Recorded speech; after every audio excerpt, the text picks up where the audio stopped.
Bismillahirrahmanirrahim. Untuk pelajaran kali ini kita akan membahas tentang manusia praaksara di Indonesia. Praaksara adalah suatu zaman di mana manusia belum mengenal tulisan, atau dalam bahasa Sanskertanya adalah nirleka. Menurut para ahli sejarah, praaksara dibagi menjadi dua zaman, yaitu zaman batu dan zaman logam.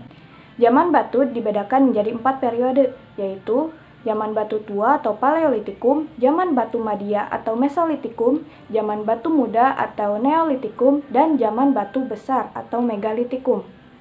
Yang pertama, zaman batu tua atau Paleolitikum. Pada zaman ini, manusia hidup berpindah-pindah atau nomaden. Dan senjata yang digunakan pada masa ini adalah kapak yang terbuat dari batu kasar. Manusia-manusia yang hidup pada zaman ini adalah Meganthropus paleojapanicus, Pithecanthropus erectus, dan Pithecanthropus robustus.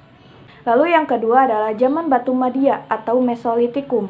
Pada zaman ini manusia sudah tinggal di gua-gua atau bisa disebut dengan Abris Souchroche. Dan pada zaman ini meninggalkan sampah dapur atau sering disebut dengan Joken Moniger. Lalu yang ketiga adalah zaman batu muda atau Neolitikum. Selain tinggal di gua-gua, manusia pada zaman ini sudah mengenal bercocok tanam dan berternak. Lalu yang terakhir adalah zaman batu besar atau Megalitikum. Pada zaman ini, manusia sudah mengenal kepercayaan animisme dan dinamisme. Animisme adalah kepercayaan terhadap roh atau arwah yang bergentayangan seperti hantu. Dan dinamisme adalah kepercayaan terhadap suatu benda yang dipandang memiliki kekuatan gaib. Nah, itu dia zaman batu pada masa praaksara. Sekarang zaman logam. Zaman logam sering dinamakan pula sebagai zaman perundagian atau pertukangan.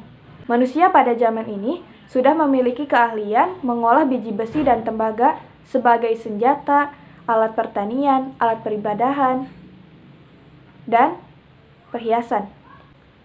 Alat yang terkenal pada zaman ini adalah kapak corong, nekara, arca atau patung, dan manik-manik.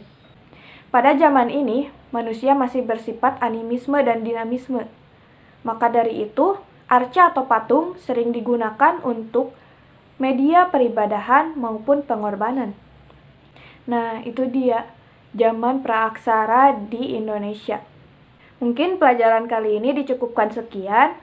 Wassalamualaikum warahmatullahi wabarakatuh.